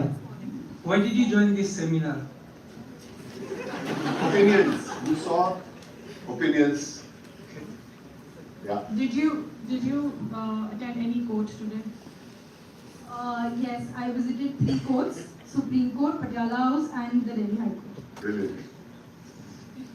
All right. So now you have elicited some information. Now let's see if we can convert this information into a cross-examination without putting what, where, when, how, etc. Anyone?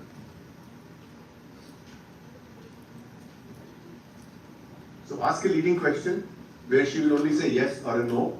And you have already got certain information. Now let's convert that information into a cross-examination or a leading question. Is it correct that you haven't filed any fresh matter today? Incorrect. See, you were asked, you were told, please don't venture into a field where you don't know the answer and see what you got. Is it correct that you were not in court number 1 at 11 a.m. in the morning? Correct. Is it correct that before coming to this court, you went to Supreme Court? Incorrect. See, she never said that she went to Supreme Court first or went to this court, came to this court first. So you should know, the answer before you ask the question. It's very important. And therefore you'll be able to get a yes if you know the answer already. Yes, anyone else? The last question and then we can. Is it correct that you have come to the court today by cab? Yes, it's correct. Perfect. So thank you, Chandrika. Thank you very much. Thank you. With that, I would like to close my presentation. Thank you very much.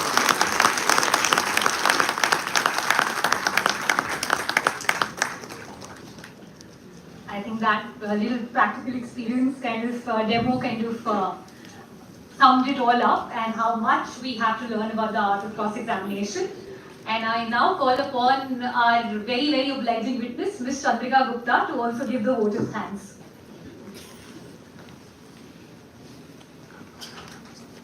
Good evening, everyone. It's my privilege and pleasure to deliver the vote of thanks at the conclusion of this enlightening seminar. There is a specific request from the chief, and this question has been put to Mr. Virmani. So he is the witness there, so he will answer. And the question is that how to deal with a hostile witness.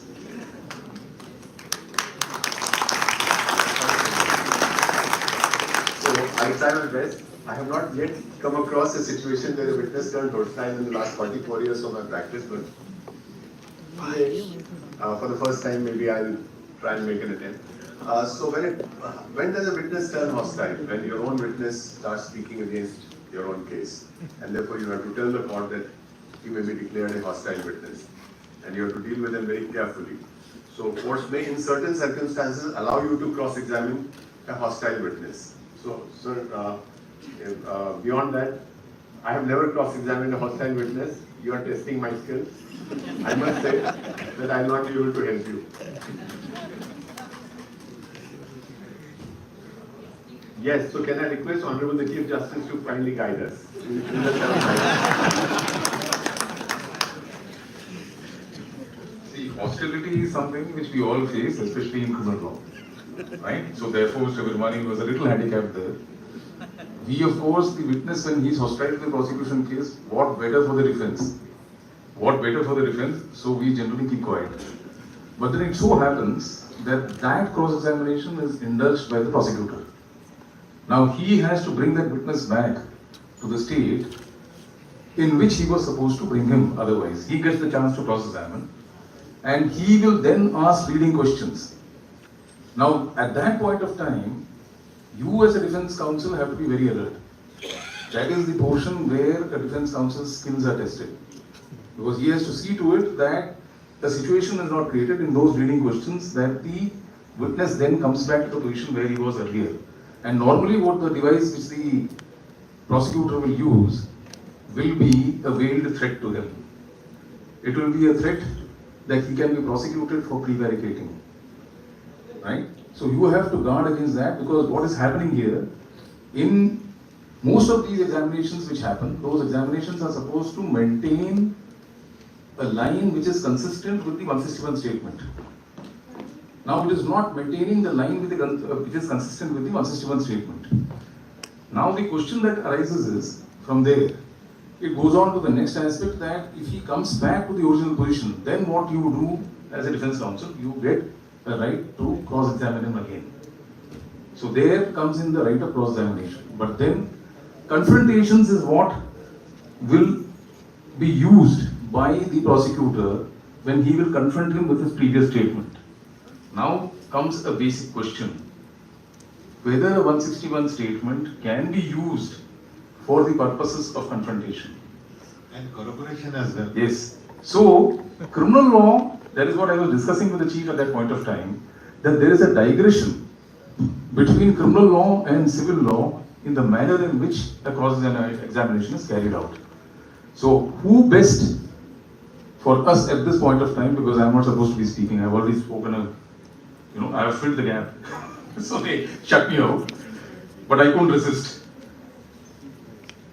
So, therefore, I would request Justice Kathpalia to answer a few questions and some doubts which exist in the minds of people out here. I think you are the right person.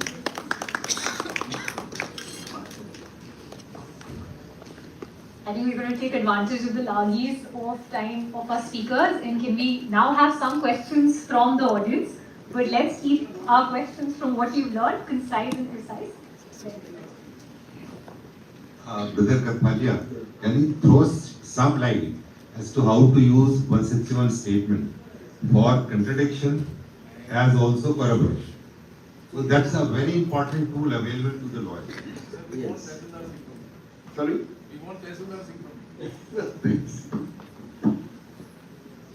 You see, contradiction, we have to be first very, very clear what is contradiction. Contradiction is when two statements, the earlier statement and the current statement, they cannot stand together. If in earlier statement the witness stated that X was wearing dhoti, and in current statement in court he says he was wearing pants, these are contradictions. But if in earlier statement he said he was wearing pant, in his chief examination or cross examination he says that he was wearing a grey pant, that is not a contradiction. You can't say that in your earlier statement you did not tell that he was wearing a grey pant, because both statements can stand together. So here you won't be contradicting the witness. Confronting the witness is a very important aspect, because the basic philosophy behind confronting the witness is that you have to give the witness a chance that, look, earlier you said this, now you're saying this. Now on this hostile witness also, I share a very interesting trend of judgments which we came across. What is a hostile witness? Hostile witnesses, the word hostile is nowhere defined. The word expression uses that he is resigning from his previous statement. So the earlier position of law was that, look, the witness is resigning from his earlier statement of 161 CRPC. So you would confront him only for that portion of the portion from which he is resigning. Subsequently, came the trend of judgment which says that if his overall prosecution case gets demolished, then he is a hostile witness, you have a right to cross-examine. Earlier prosecutor did. So what we used to do, that's again another kind of innocuous witness we used to exploit. Where the witness is, let's say, he has a very limited role of identification of the dead body. Beyond that, he has no role. But cross-examination is not confined to chief examination. We have to be very clear. In cross-examination, we would elicit all those facts which would demolish the prosecution case. And then if the prosecutor wants to cross-examine the witness, we would say, how hostile, he is not reside from his previous statement. Then the law line of judgments that flowed from the Supreme Court was that if his overall testimony is contradictory to the entire prosecution case, prosecutor has the right to cross-examine. And a very important aspect is that hostile witness does not mean that he has to be trashed. Even from hostile witness, those facts which the court finds believable and proved, court can take out those facts, cull out those facts. So the court has to dissect that statement. It's not the entire witness that goes rejected. I hope.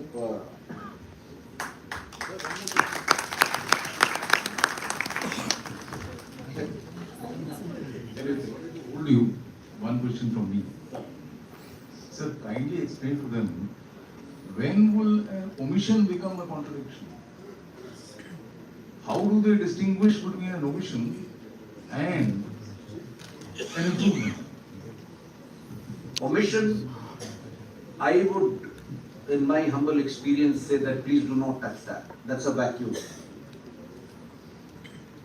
Because that omission by the witness, if you touch it, you would be helping the prosecution. Don't touch it.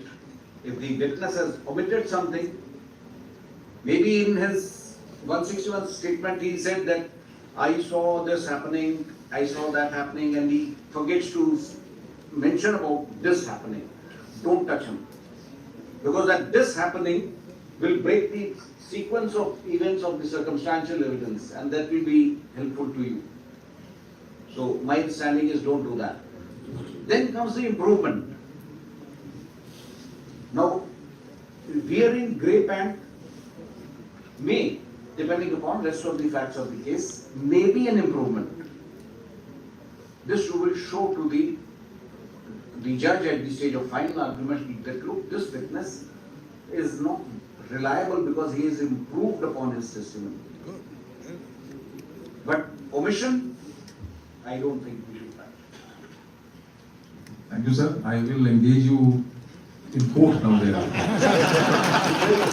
Very soon. Thank you so much. Nothing else I can do.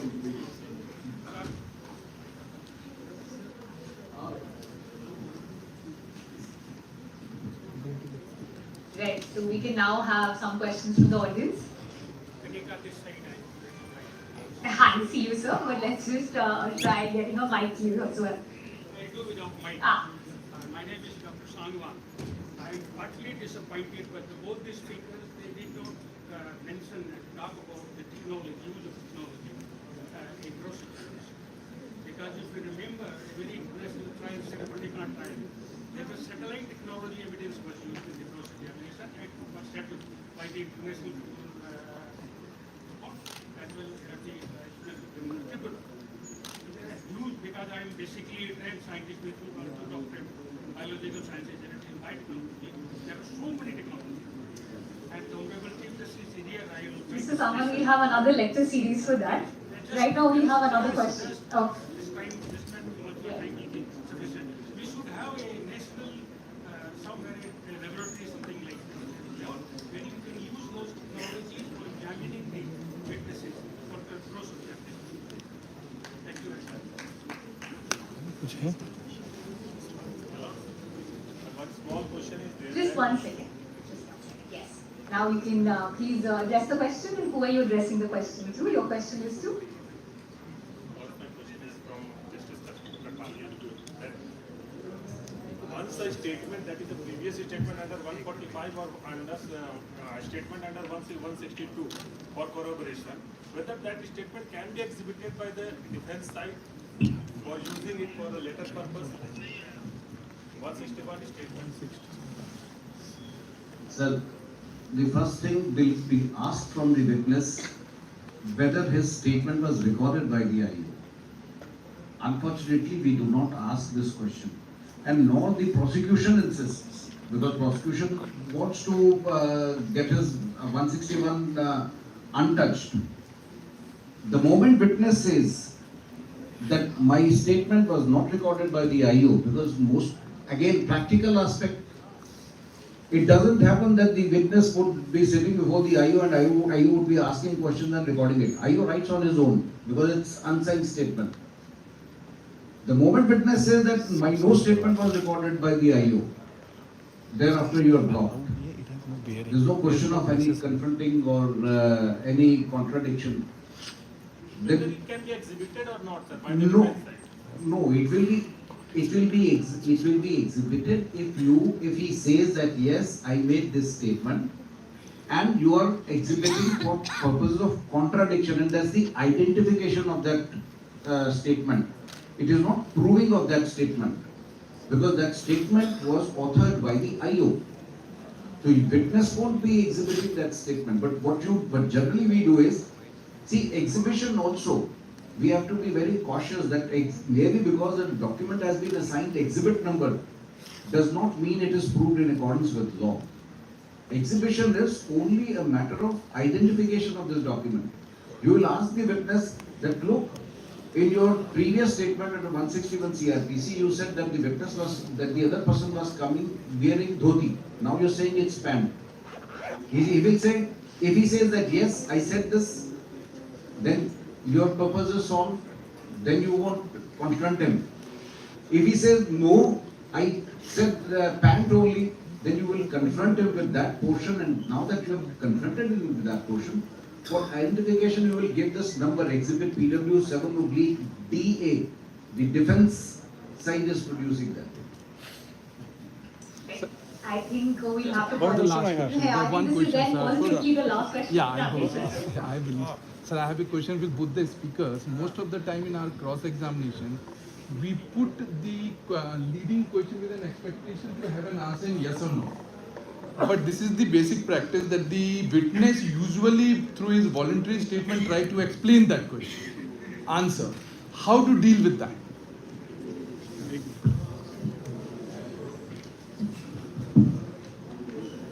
So, depending upon the circumstances, a volunteered statement may be read or may not be read.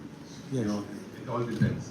But sometimes, when you allow a witness to speak more than yes or no, I have seen witnesses give out some information which may be relevant and helpful to your case.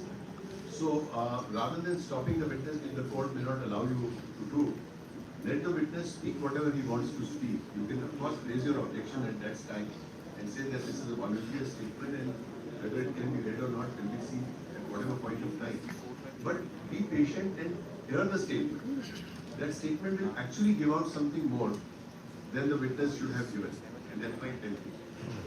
Sir, but very small. This volunteer portion, I'll just add some. This volunteer portion, the witness gets an opportunity to say, depending upon the kind of question you are putting.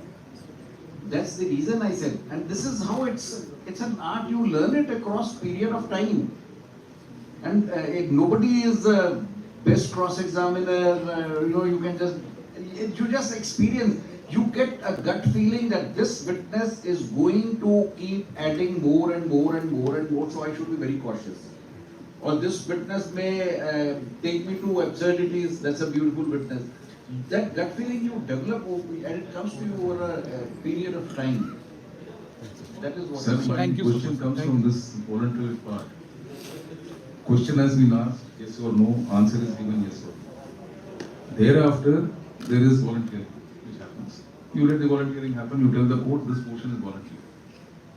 Now the question is, that supposing that volunteered portion is contrary to what the witness has stated in his 161, will you at this point of time get a chance to contradict him with that portion in the volunteer part? To my mind, certainly. Yes. So that is the answer. In order to... The volunteer portion, if it comes in and it is contrary to what his case is, prosecution case, you get a chance to contradict it. You see, what we have experienced is the moment witness starts speaking something volunteer, we become slightly imbalanced. So, sir, how can it come? Then there's a issue, turbulence. No need to feel turbulence. You've experienced so much because you have prepared for cross-examination questions maybe 6 months back, and every time you've been repeating it. So you would know best if he has volunteered portion, where to hit him, further cross-examine him. Correct. Thank you so much. I think that was the last question for the day. We'll have another series where we'll have all your questions. Very basic question. Kanika, in a cross-examination session, you can't stop questioning. I had my responsibility, as I would say, but I will let then the gentleman first ask his question. How and when to give suggestions? And sir, I want to add in the same question. What is the weightage of the suggestion in it, sir, during the The cross-examination? point of suggestion, many a time I have seen, क्योंकि साहब suggestion दे दिया इसलिए Yes. it doesn't, it's not correct approach. Suggestion is what? Suggestion is my case which I am putting to him. In criminal trial, not putting suggestion cannot be an incriminating factor to hang him. Prosecution has to stand on its own legs. But the purpose of my giving suggestion is that if I take some plea which I have to prove independently, let's say I have to prove, I have taken a plea of alibi, then I must suggest to him my case. Similarly, on civil side, I am defendant or plaintiff, the other side's witness, I must put across my case to the witness. And here also, as sir was sharing, instead of saying that it is, I suggest to you this, witness is very strong. Witness knows that this is the moment you use suggest means you are witness has to say no, it is incorrect to suggest.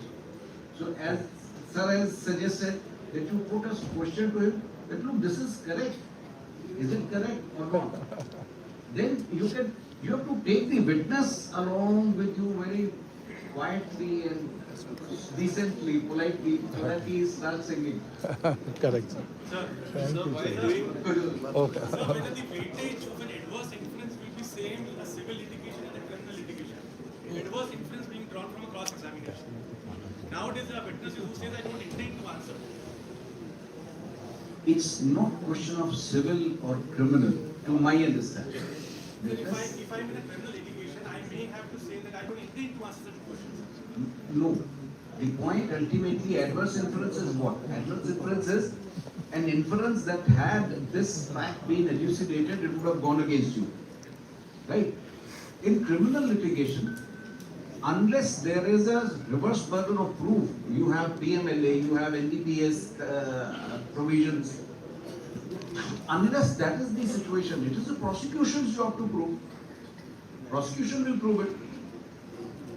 Right? So the moment prosecution's witness says that I won't tell, you have already won the acquittal in that case. That's my answer. Thank you. I'm going to now try again and rewording my suggestion. I think it is now time to bring an end to this session. And I will call upon Ms. Chandrika Gupta to give our vote of thanks. We have tea and snacks waiting now. Good evening, everyone. It's my privilege and pleasure to deliver the vote of thanks at the conclusion of this enlightening seminar, The Art of Cross-Examination. First and foremost, I would like to extend my heartfelt gratitude to the Honorable Chief Justice, Devendra Upadhyaya, who graced this event with his presence as the chief guest and shared his invaluable insights. A special thanks to our keynote speakers, Honorable Mr. Justice Girish Kathpalia and Mr. Rajeev Virmani, Senior Advocate, whose in-depth knowledge truly set the tone for the entire session. Sir, your ability to dissect courtroom dynamics and present them with clarity, with real-world examples, thoughtful analysis and practical techniques have not only elucidated the process of cross-examination, but also inspired a greater appreciation for its strategic, ethical, and precision required in the cross-examination. Your expertise have brought clarity to a subject that is often considered both an art and a science within the legal profession. To all the distinguished lawyers present here today, thank you for making this a vibrant and an engaging discussion in making this seminar a success. Let us carry forward the learnings from today and make our best endeavor to follow the art exhibited today, as it can make a world difference between winning and losing a trial. I would also like to thank LawStreet Journal for live streaming this lecture series. Thank you once again. I request you all to join for high tea now. Thank you.